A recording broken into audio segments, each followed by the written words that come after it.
The spirit in the bottle. In my contribution to the symposium on Hermes, I will try to show that this many-hued and wily god did not by any means die with the decline of the classical era, but on the contrary has gone on living in strange guises through the centuries, even into recent times, and has kept the mind of man busy with his deceptive arts and healing gifts. Children are still told Grimm's fairy tale of the spirit in the bottle, which is ever living like all fairy tales, and moreover contains the quintessence and deepest meaning of the Hermetic mystery as it has come down to us today. Once upon a time there was a poor woodcutter. He had an only son, whom he wished to send to a high school. However, since he could give him only a little money to take with him, it was used up long before the time for the examinations. So the son went home and helped his father with the work in the forest. Once, during the midday rest, he roamed the woods and came to an immense old oak. There he heard a voice calling from the ground, "Let me out, let me out." He dug down among the roots of the tree and found a well-sealed glass bottle from which, clearly, the voice had come. He opened it and instantly a spirit rushed out and soon became half as high as the tree. The spirit cried in an awful voice, "I have had my punishment and I will be revenged. I am the great and mighty spirit Mercurius, and now you shall have your reward. Whoso releases me, him I must strangle." This made the boy uneasy and, quickly thinking up a trick, he said, "First, I must be sure that you are the same spirit that was shut up in that little bottle." To prove this, the spirit crept back into the bottle. Then the boy made haste to seal it and the spirit was caught again. But now the spirit promised to reward him richly if the boy would let him out. So he let him out and received as a reward a small piece of rag. Quoth the spirit, "If you spread one end of this over a wound it will heal, and if you rub steel or iron with the other end it will turn into silver." Thereupon the boy rubbed his damaged axe with the rag, and the axe turned to silver, and he was able to sell it for 400 thaler. Thus father and son were freed from all worries. The young man could return to his studies and later, thanks to his rag, he became a famous doctor. Now, what insight can we gain from this fairy tale? As you know, we can treat fairy tales as fantasy products, like dreams, conceiving them to be spontaneous statements of the unconscious about itself. As at the beginning of many dreams something is said about the scene of the dream action, so the fairy tale mentions the forest as the place of the magic happening. The forest, dark and impenetrable to the eye, like deep water and the sea, is the container of the unknown and the mysterious. It is an appropriate synonym for the unconscious. Among the many trees, the living elements that make up the forest, one tree is especially conspicuous for its great size. Trees, like fishes in the water, represent the living contents of the unconscious. Among these contents, one of special significance is characterized as an oak. Trees have individuality. A tree, therefore, is often a symbol of personality. Ludwig II of Bavaria is said to have honored certain particularly impressive trees in his park by having them saluted. The mighty old oak is proverbially the king of the forest. Hence it represents a central figure among the contents of the unconscious, possessing personality in the most marked degree. It is the prototype of the self, a symbol of the source and goal of the individuation process. The oak stands for the still unconscious core of the personality, the plant symbolism indicating a state of deep unconsciousness. From this it may be concluded that the hero of the fairy tale is profoundly unconscious of himself. He is one of the sleepers, the blind or blindfolded, whom we encounter in the illustrations of certain alchemical treatises. They are the unawakened who are still unconscious of themselves, who have not yet integrated their future, more extensive personality, their wholeness, or, in the language of the mystics, the ones who are not yet enlightened.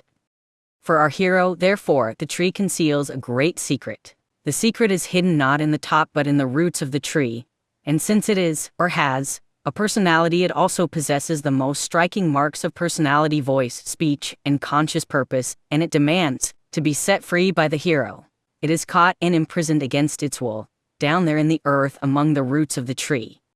The roots extend into the inorganic realm, into the mineral kingdom. In psychological terms, this would mean that the self has its roots in the body, indeed in the body's chemical elements. Whatever this remarkable statement of the fairy tale may mean in itself, it is in no way stranger than the miracle of the living plant rooted in the inanimate earth. The alchemists described their 4 elements as radices, corresponding to the Empedoclean rhizomata, and in them they saw the constituents of the most significant, In central symbol of alchemy, the lapis philosophorum, which represents the goal of the individuation process. The secret hidden in the roots is a spirit sealed inside a bottle. Naturally, it was not hidden away among the roots to start with, but was first confined in a bottle, which was then hidden. Presumably a magician, that is, an alchemist, caught and imprisoned it.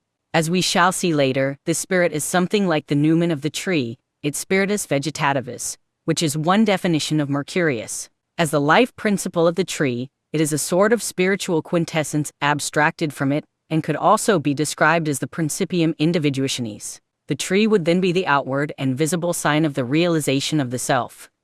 The alchemists appear to have held a similar view.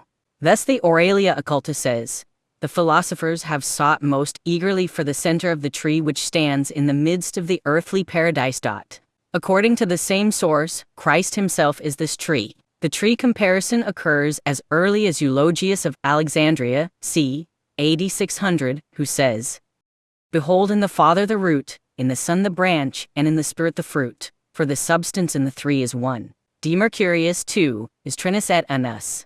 So if we translate it into psychological language, the fairy tale tells us that the mercurial essence, the principium individuationis, would have developed freely under natural conditions, but was robbed of its freedom by deliberate intervention from outside and was artfully confined and banished like an evil spirit. Only evil spirits have to be confined, and the wickedness of this spirit was shown by its murderous intent. Supposing the fairy tale is right and the spirit was really as wicked as it relates, we would have to conclude that the master who imprisoned the principium individuationis had a good end in view. But who is this well-intentioned master who has the power to banish the principle of man's individuation? Such power is given only to a ruler of souls in the spiritual realm. The idea that the principle of individuation is the source of all evil is found in Schopenhauer and still more in Buddhism. In Christianity, too, human nature is tainted with original sin and is redeemed from this stain by Christ's self-sacrifice. Man in his natural condition is neither good nor pure, and if he should develop in the natural way, the result would be a product not essentially different from an animal. Sheer instinctually and naive unconsciousness untroubled by a sense of guilt would prevail if the master had not interrupted the free development of the natural being by introducing a distinction between good and evil and outlining the evil. Since without guilt there is no moral consciousness, and without awareness of differences no consciousness at all. We must concede that the strange intervention of the Master of Souls was absolutely necessary for the development of any kind of consciousness, and in this sense was for the good. According to our religious beliefs, God himself is this master, and the alchemist, in his small way, competes with the Creator insofar as he strives to do work analogous to the work of creation, and therefore he likens his microcosmic opus to the work of the world creator. In our fairy tale, the natural evil is banished to the roots, that is, to the earth, in other words, the body. This statement agrees with the historical fact that Christian thought in general has held the body in contempt, without bothering much about the finer doctrinal distinctions. For, according to doctrine, neither the body nor nature in general is evil per se. As the work of God, or as the actual form in which he manifests himself, nature cannot be identical with evil. Correspondingly, the evil spirit in the fairy tale is not simply banished to the earth and allowed to roam about at will, but is only hidden there in a safe and special container, so that he cannot call attention to himself anywhere except right under the oak. The bottle is an artificial human product and thus signifies the intellectual purposefulness and artificiality of the procedure, whose obvious aim is to isolate the spirit from the surrounding medium. As the vas hermeticum of alchemy, it was hermetically sealed and it had to be made of glass, and had also to be as round as possible, since it was meant to represent the cosmos in which the earth was created. 1s transparent glass is something like solidified water or air, both of which are synonyms for spirit. The alchemical retort is therefore equivalent to the anima mundi, which according to an old alchemical conception surrounds the cosmos. Caesarius of Heisterbach, 13th century, mentions a vision in which the soul appeared as a spherical glass vessel. Likewise, the spiritual or ethereal philosopher's stone is a precious vitrum, sometimes described as malleable, which was often equated with the gold glass, aurum vitrium, of the heavenly Jerusalem. It is worth noting that the German fairy tale calls the spirit confined in the bottle by the name of the pagan god, Mercurius.